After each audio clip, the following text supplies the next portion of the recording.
nawaitu ta'allum wa ta'lim wa tadhakkur wa tadhkir wa naf'a wal intifa' wal hatha ala tamassuki bi kitabillahi wa sunnati rasulih wa dalalata ala wa du'a ila al-huda billahi wa rubihi wa thawabihi wa ala ma lawa bihi salafun as-salih wa ila hadratin nabi al-fatihah.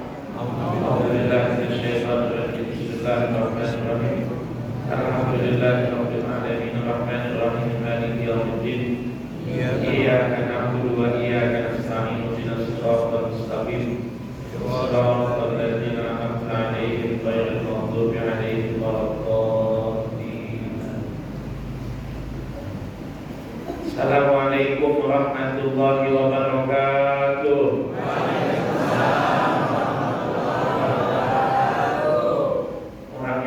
Suaranya kecil ya.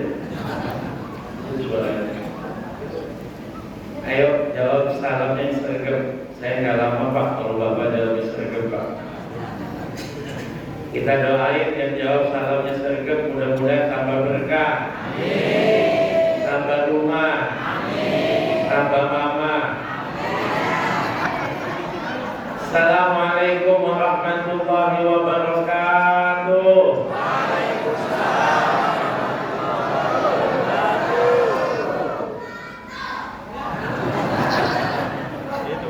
Yang pengen nambah anak-anaknya tuh. Bapaknya aman Bu, bapaknya aman. Alhamdulillah. Wassalatu wassalamu ala Rasulillah Sayyidina Muhammadin. Allahumma salli wa sallim wa barik alaihi Ibni Abdillah wa ala alihi wa sahbihi wa mawalah wa man tabi'ahu ila yaumil qiyamah wa la hawla wa la quwwata illa billahi amma ba'd. Rabbi shrah li sadri wa yassir li amri wahlul 'uqdatam min lisani yafqahu qawli. Subhanaka la ilma lana illa ma 'allamtana innaka antal alimul hakim.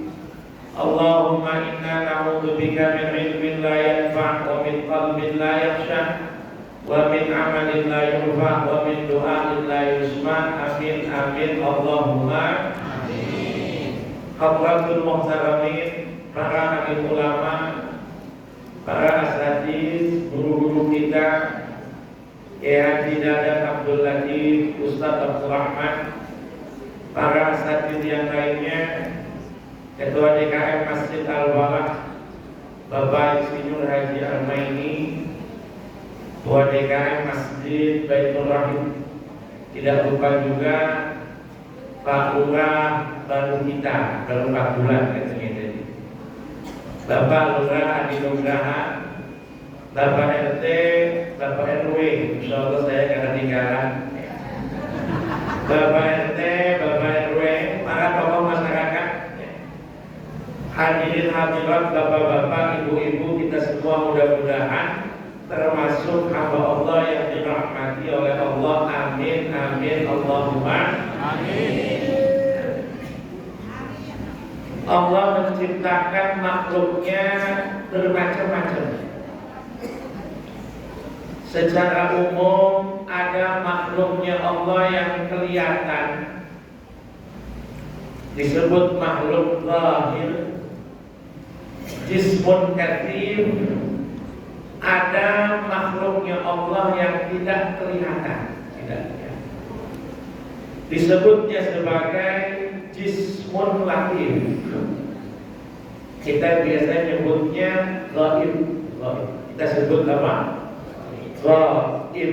Ghaib itu sesuatu yang tidak kasat mata. Contohnya kentut.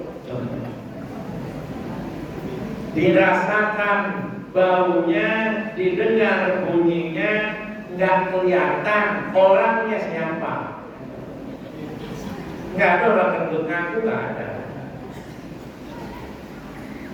Percaya pada sesuatu yang gaib itu indikator ketakwaan.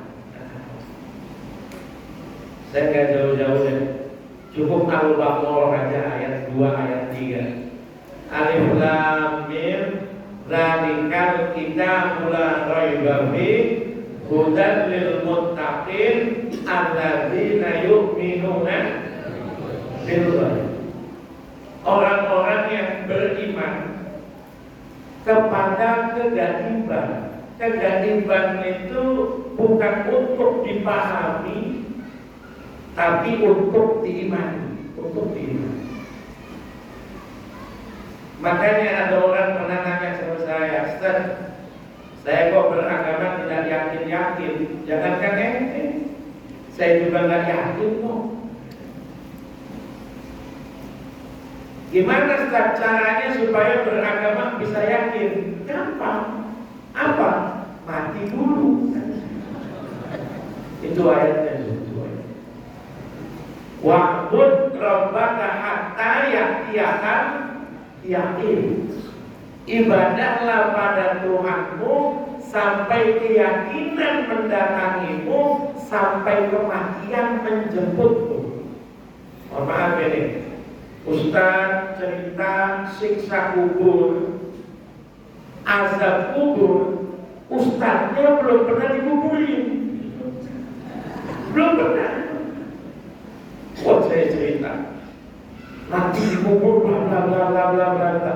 Jamaah saya tulis terus sih, Ustaz, mohon maaf, pernah dikubur apa belum? Belum. Adalah nggak usah percaya. Itulah pentingnya Nabi mengalami peristiwa yang namanya Isra Mi'raj.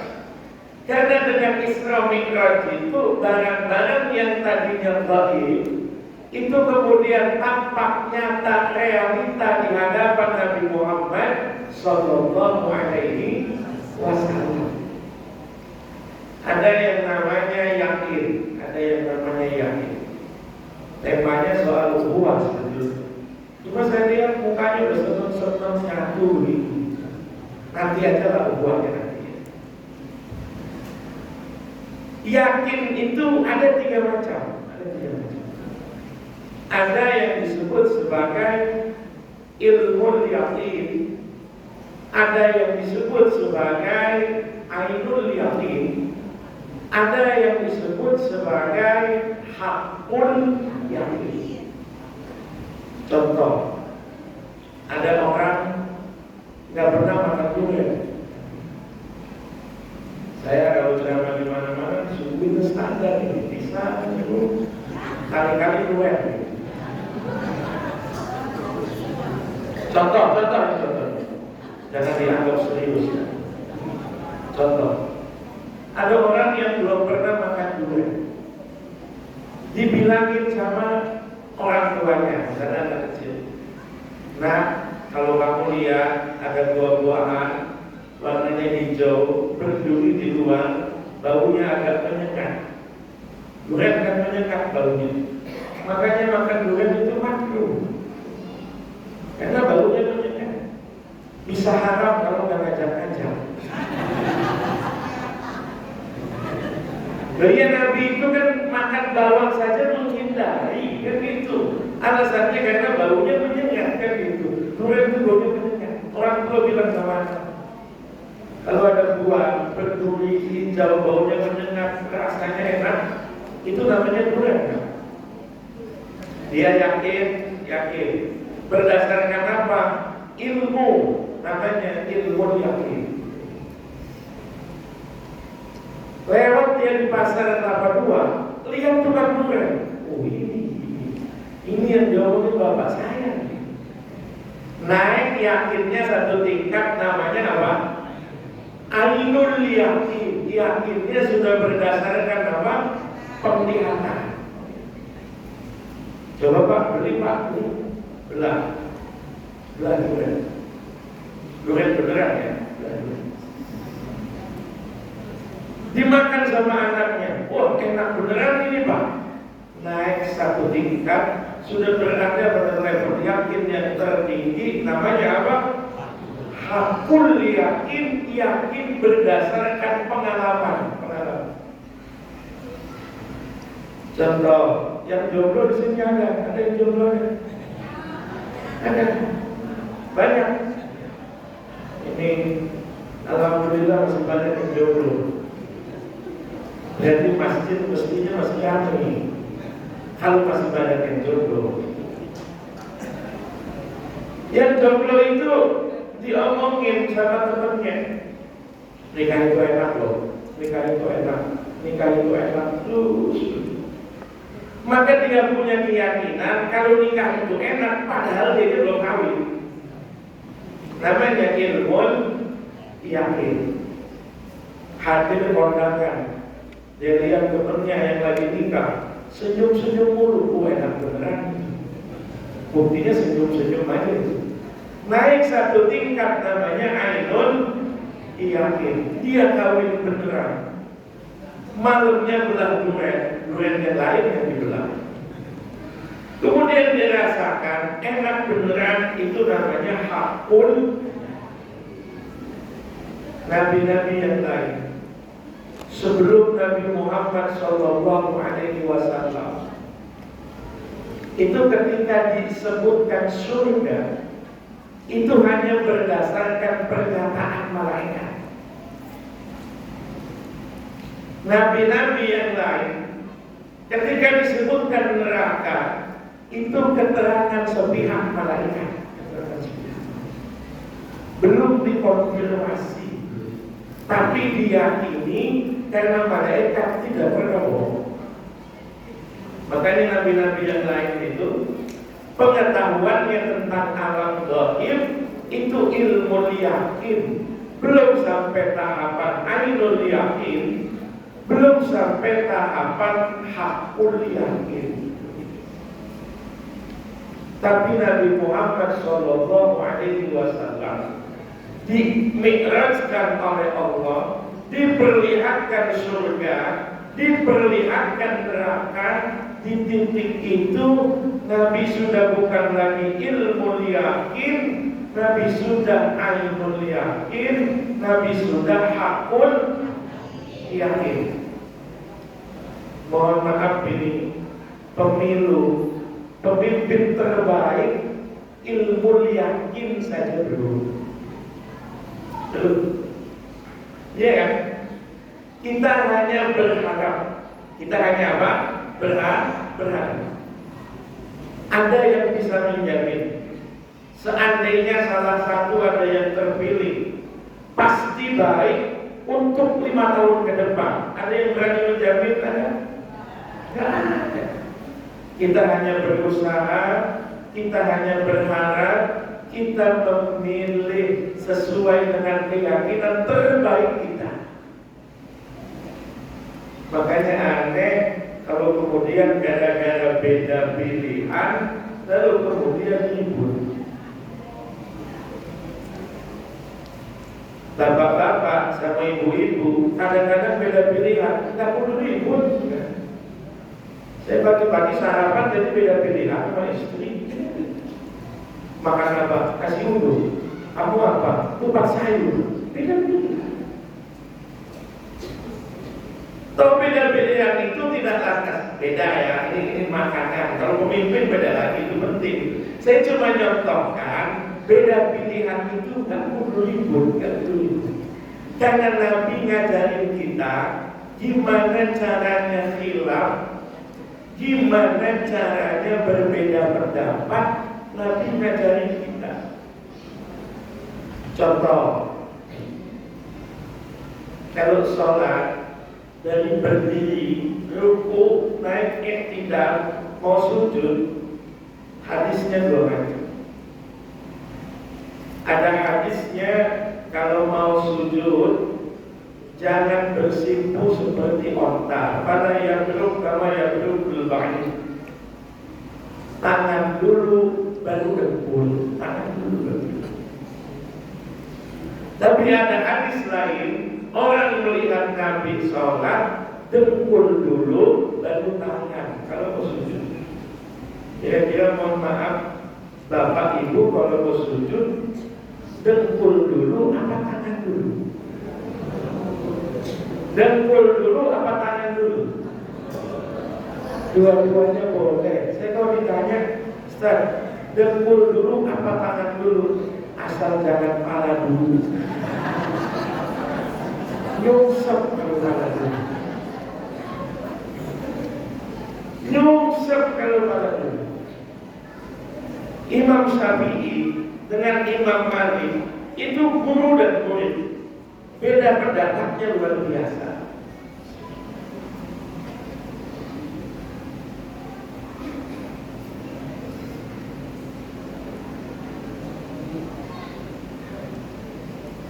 Imam Syafi'i, Imam Muhammad bin Idris Asy-Syafi'i itu belajar pada Imam Malik bin Anas mulai usia 10 tahun sampai Imam Malik meninggal. Sampai Imam Malik. Imam Syafi'i 7 tahun hafal Quran, 9 tahun hafal Muwatta. Kitab hadis yang ribuan jumlah hadis. Umur 9 tahun. Anak-anak kita 9 tahun masih tiktokan.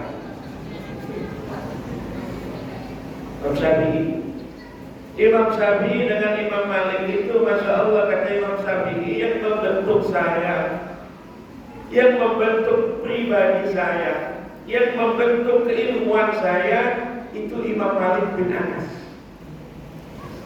Tapi Imam Syafi'i tidak sepenuhnya cocok dengan pendapat Imam Malik. Tapi Imam Syafi'i dengan Imam Malik yang tidak cocok, jalannya santai saja. Pernah ini antara guru dan murid debat, nggak selesai di tempat pengajian, sampai jalan masih debat. Masalah takdir rizki. Nabi kan bilang, kata Nabi kan, inna ahadakum la yujma'u khalquhu fi batni ummihi 40 yawman. Sesungguhnya kalian dikumpulkan penciptaannya di perut ibu kalian dalam masa 40 hari sebagai air mani. Tsumma yakunu 'alaqatan misla dzalik. Jadi segumpal darah 40 hari. Tsumma yakunu mudghatan misla dzalik. Jadi segumpal daging 40 hari. 120 hari 4 bulan. Supaya selalu ilaihil malaku, kemudian diutus malaikat, fayaqulu fi nuru, ditiupkan rohnya, fayaqulu bi arba'i kalimat, diperintahkan untuk menentukan 4 hal. Dikatbi rizkihi, mencatat rizkinya. Kata Imam Malik, rizki itu datang, gak bakal ketukar. Kata Imam Syafi'i, rizki itu dijemput, ikhtiar. Versi Imam Malik, rizki itu datang, gak bakal ketukar. Versi Imam Syafi'i, rizki itu dijemput, ikhtiar. Ini lama debat di tempat pengajian sampai di jalan, sampai jalan jauh, sampai lapar. Gara-gara kelamaan debat sampai lapar. Ini yang debat bukan capres ya, bukan. Imam Syafi'i dengan Imam Malik. Masalah rizki itu bagaimana? Lalu kemudian Imam Syafi'i lapar, Imam Malik lapar, Imam Syafi'i tanya, guru lapar, sama. Kita kira-kira akan makan di mana? Ya di mana saja Allah akan rezeki kita. Ya sudah, guru duduk dulu. Saya kan coba cari makan. Kalau Imam Syafi'i kan prinsipnya cari. Kalau Imam Malik itu datang. Kebetulan di samping itu ada kebun kurma lagi panen. Imam Syafi'i minta izin ikut bantu panen petik kurma. Nanti minta beberapa tangkai, diizinkan. Bantu metik, dapat beberapa tangkai, cukup dibawa ke hadapan gurunya. Mari kita makan bersama anggur. Kebetulan anggur tidak ada. Dimakan oleh Imam Syafi'i, dimakan oleh Imam Malik. Imam Syafi'i kemudian ngomong, tuh Bener kata saya kan? Kalau saya nggak nyari, nggak makan nih kita berdua. Rizki itu dicari, dijemput, ikhtiar. Kata Imam Malik, bener saya kok. Kamu yang capek, saya yang makan. Kata Imam Malik, saya kan gak ngapa-ngapain, tapi rezeki saya datang gak ketukan. Kira-kira yang benar Imam Malik apa Imam Syafi'i? Kira-kira dua-duanya. Jangan biasakan untuk kemudian memblok satu pihak. Dua-duanya. Ada rezeki yang tidak perlu nyari, datang. Anak-anak kecil modalnya rezeki minta begini doang, dapat rezeki.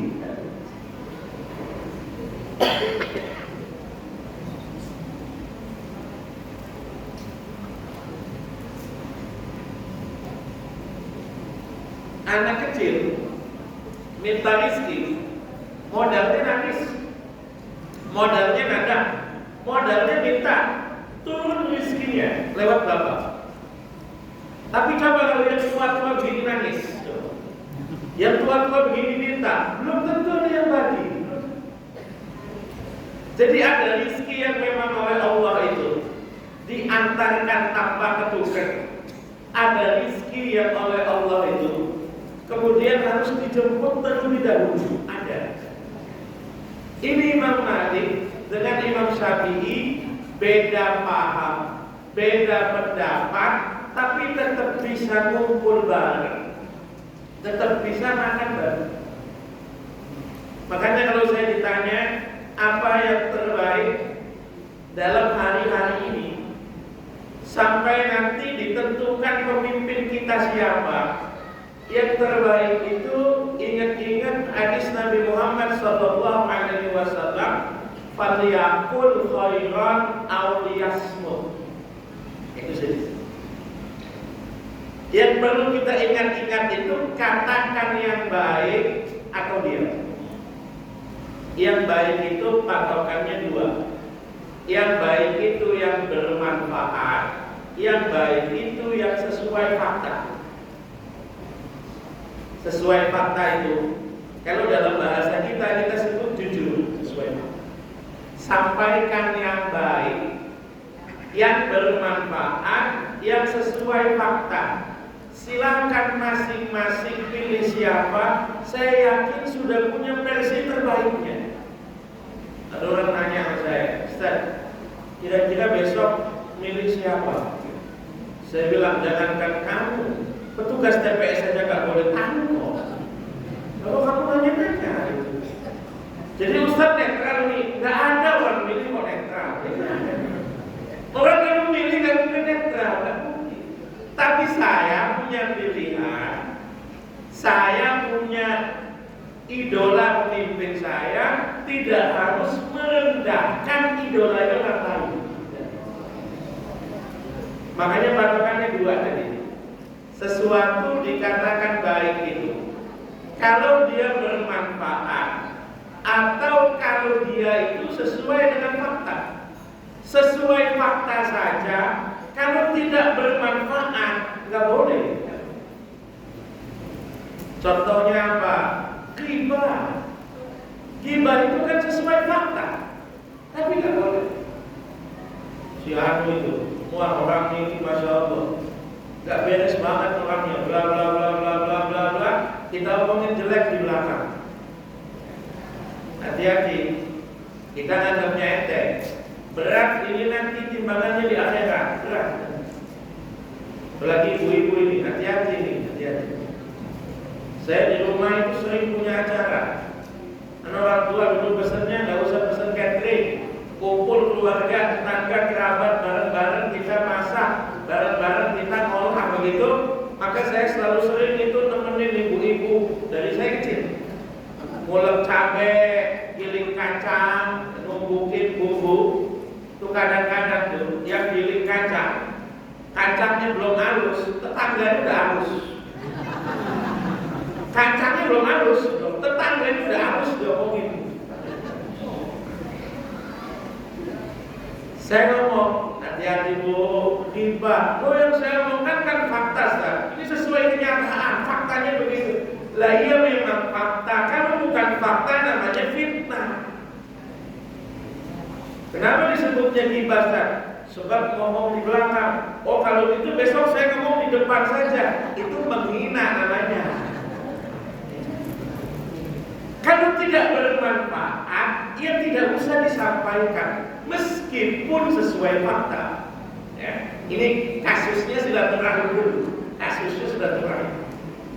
Tapi kalau nanti kaitan dengan kebijakan, kalau kaitannya dengan kebijakan, kalau kaitannya dengan satu program, kalau kaitannya dengan satu implementasi, dia katakan apa adanya, semenyakitkan apapun katakan. Tapi kalau kaitannya pribadi dengan pribadi, ini kadang-kadang orang sudah tidak bisa lagi membedakan mana yang namanya menghina, mana yang namanya mengkritik. Dulu itu saya mikir ayat Allah al-yawma nakhtimu ala afwahihim wa tukallimuna aydihim wa tashhadu arjuluhum bima kanu. Dulu saya mikir ayat itu di kiamat adanya, di kiamat.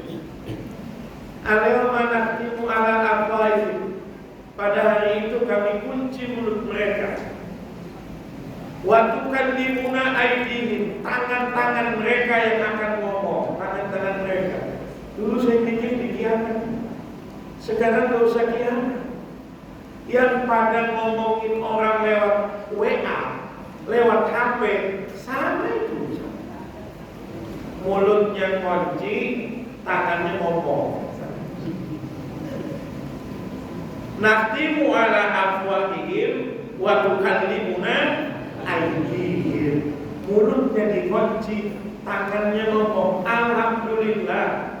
Kalau buat saya, kita sudah melalui banyak peristiwa, kita sudah melalui banyak pengalaman. Gimana rasanya bermusuhan itu gak enak. Ya alhamdulillah makin kesini makin dewasa. Alhamdulillah. Pemilu-pemilu 5 tahun kemarin, 10 tahun kemarin, tensinya kenceng bener Pak. Serba salah. Kalau lagi lagi ceramah, lagi khutbah, gerakan tangan itu tafsir Pak. Saya itu kan ada salah satu keterangan khatib itu ketika khutbah Jumat, kadang kan tangan satu pegang tongkat, sementara dia sedang berdoa. Maka kemudian tangan satunya bagaimana? Tangan satunya itu sebagian keterangan ulama bilang begini, karena kita banyak menyebut kata-kata Allah. Karena kita banyak menyebut kata-kata Allah. Saya kemarin khutbah itu, Allahumma ighfir lil muslimina, besok-besok tangannya jangan begitu. Jangan begitu. Kenapa jangan begitu? Jangan aja. Saya bilang, saya 4 tahun loh, tangan saya begini 4 tahun. Tapi karena tahunnya tahun panas, ya sudah, tidak. Nah makanya tadi itu ya, setelah sekian lama kita lalui, alhamdulillah, makin kesini kita makin dewasa. Enggak apa-apa Pak. Wah jangan-jangan tuh kode itu gak boleh lama-lama saya.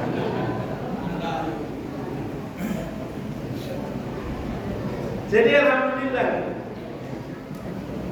kita itu alhamdulillah memang tidak pernah kompak. Milih gak kompak, puasa gak kompak, lebaran gak kompak. Saya kadang-kadang bingung. Saya itu punya pengalaman puasa dan lebaran di beberapa negara Timur Tengah. Tidak pernah ada orang nanya puasa kapan, lebaran kapan, nggak ada. Jadi biasanya itu saya pertama kali itu nanya kan, puasa kapan? Itu ngapain tanya-tanya kapan puasa? Gak usah tanya. Nanti diumumkan.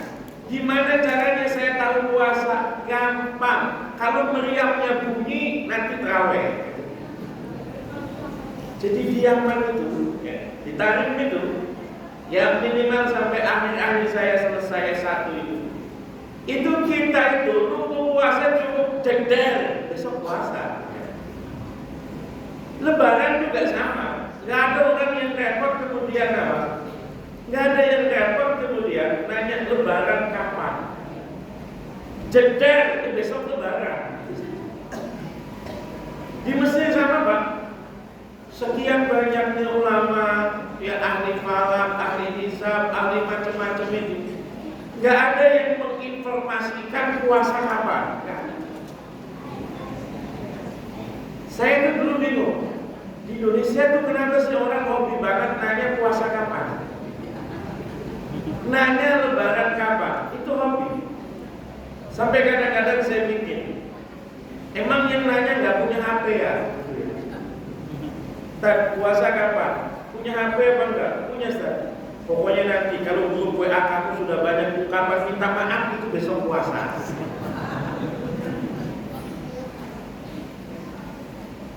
Ternyata memang masalahnya di Indonesia itu bukan soal ibadahnya. Kalau ibadah gampang Pak. Ternyata memang di Indonesia itu kadang-kadang ibu-ibu yang bikin repot kapan lebaran.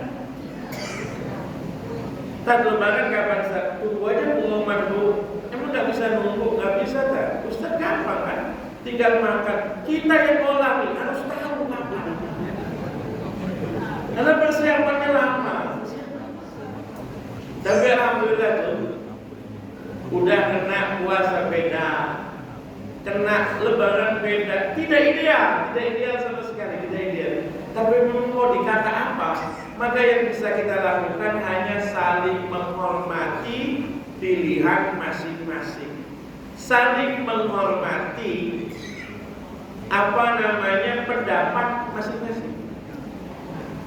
Dekat tempat saya ada Masjid Muhammadiyah. Mereka puasa dulu, nggak masalah. Mereka lebaran duluan, nggak masalah. Bahkan banyak yang puasanya ikut pemerintah, lebaran ikut Muhammadiyah. Ada cepat begitu kan. Tapi saya minta ketika Idul Adha, saya minta satu hal saja. Saya bilang, Ustaz, ini kan lebarannya beda. Kenapa?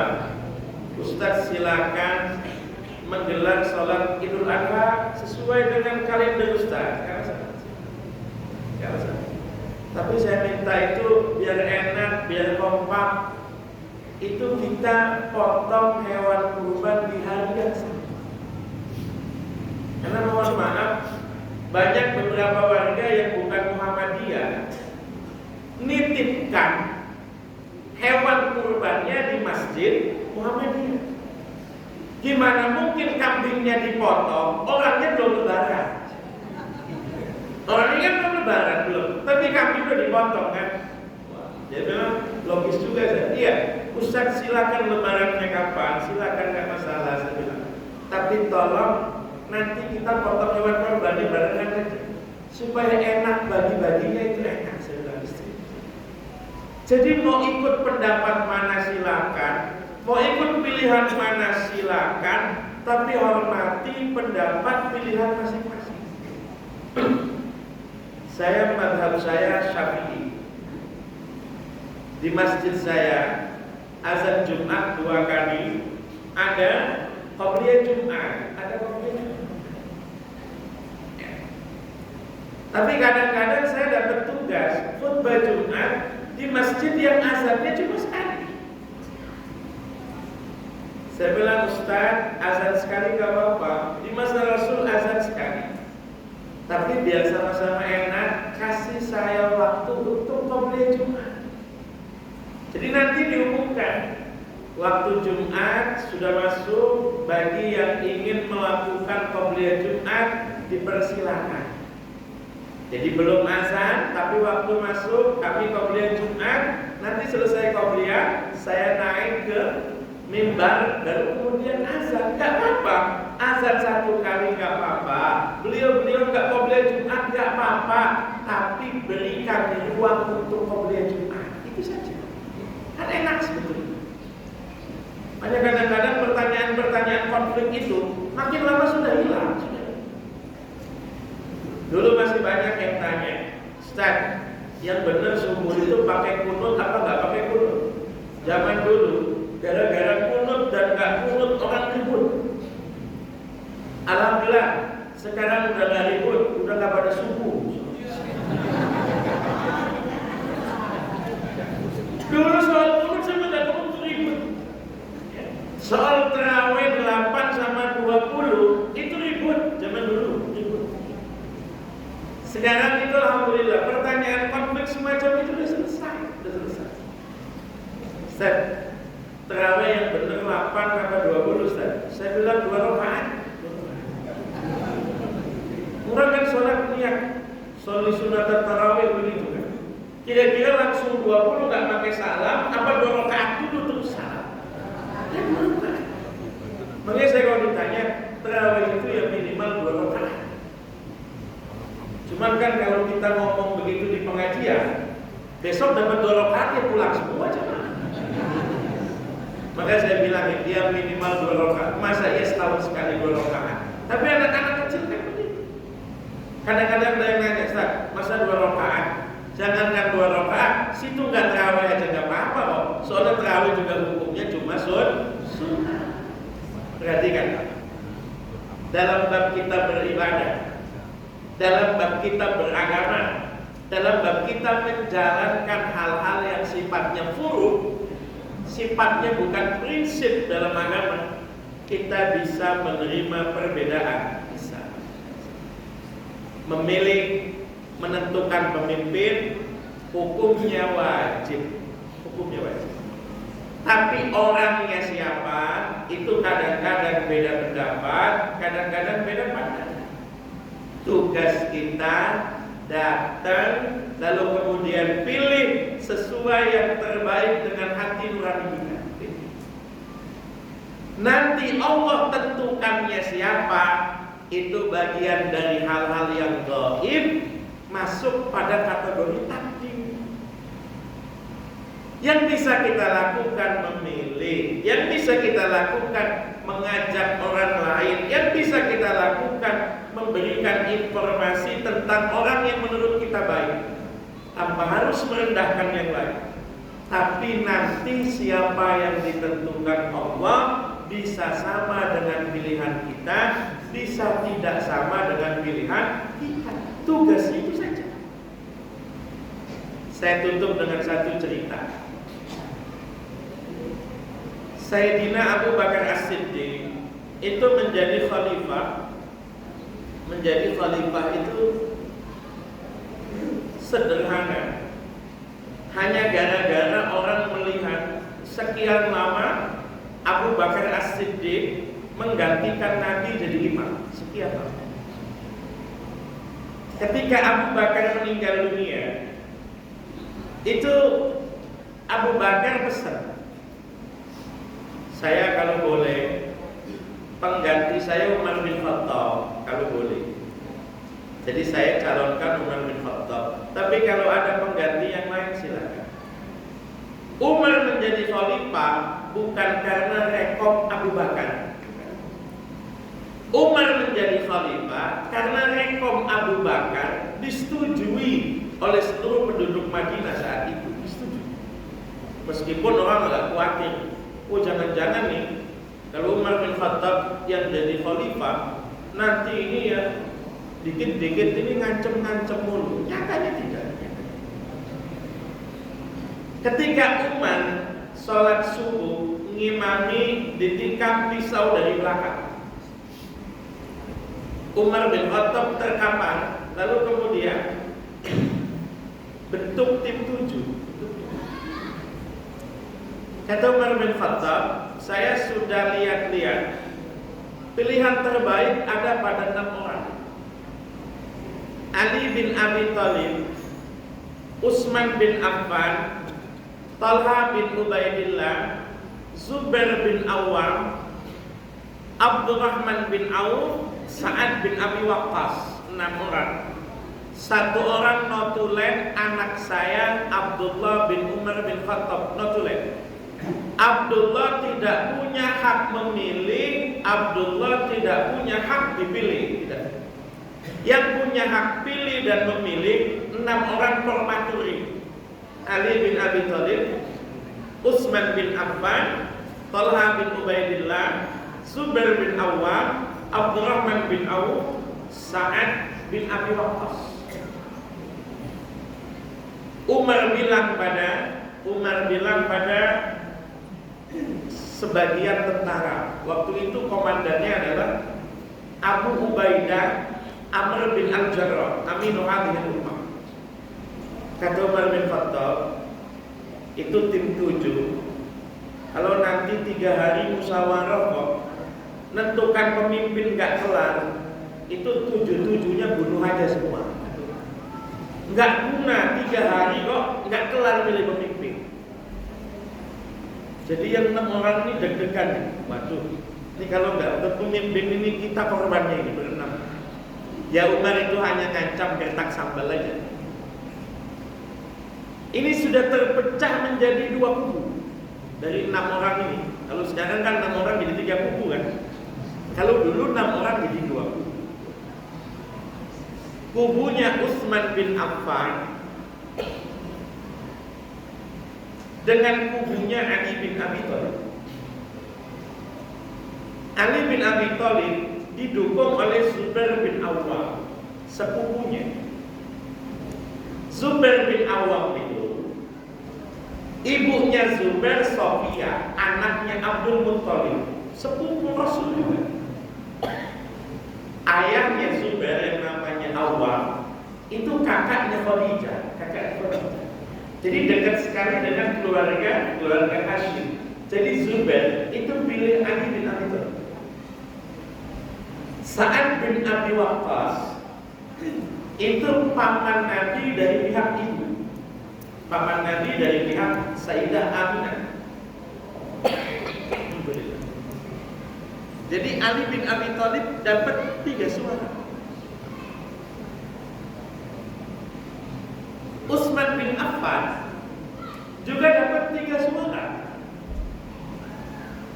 Utsman bin Affan itu didukung oleh Talha bin Ubaidillah, didukung oleh Abdurrahman bin Auf. 3 sama 3, 2 putaran berarti kan. 3 sama 3, draw ya. Ini ceritanya Utsman bin Affan jadi khalifah. Itu kemudian pimpinan timnya permatur itu Abdurrahman bin Auf. Apa yang Abdurrahman bin Auf lakukan? Yang Abdurrahman bin Auf lakukan, pagi-pagi habis sholat subuh beliau survei, mukanya ditutupi pakai sorban, jadi nggak kelihatan. Orang yang mau ke pasar ditanya.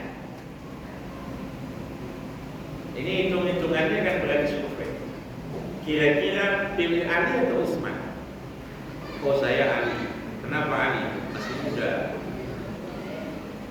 Pilih Ali atau Utsman? Oh saya Utsman. Utsman itu pengusaha. Pilih Ali atau Utsman? Pilih Ali. Pilih Ali atau Utsman? Utsman. Ali Utsman. Oh ini ketat sekali.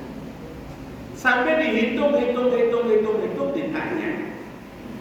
Ternyata orang lebih milih Utsman bin Affan. Karena kalau tadi pilihan cendekiawannya itu draw 3-3. Utsman bin Affan dilantik jadi khalifah karena ternyata lebih banyak orang yang menginginkan Utsman bin Affan jadi khalifah. Apa yang dilakukan Ali bin Abi Thalib? Ali bin Abi Thalib adalah orang pertama yang berbaiat kepada Utsman bin Affan. Jadi wahdatul muslimin, kesatuan kaum muslim itu lebih wajib kita jaga daripada sekedar kita berbeda pilihan. Jadi kita yakin pilihan kita adalah pilihan yang terbaik menurut kita yakin. Kita lakukan tugas kita di tanggal 14 Februari tapi siapa yang nanti Allah tentukan adalah barang gaib. Barang gaib tadi apa yang saya bilang? Cukup kita imani alladzina yu'minuna bil ghaib. Mudah-mudahan apa yang saya sampaikan bisa dipahami. Hadanallahu wa iyyakum ajma'in. Assalamualaikum warahmatullahi wabarakatuh.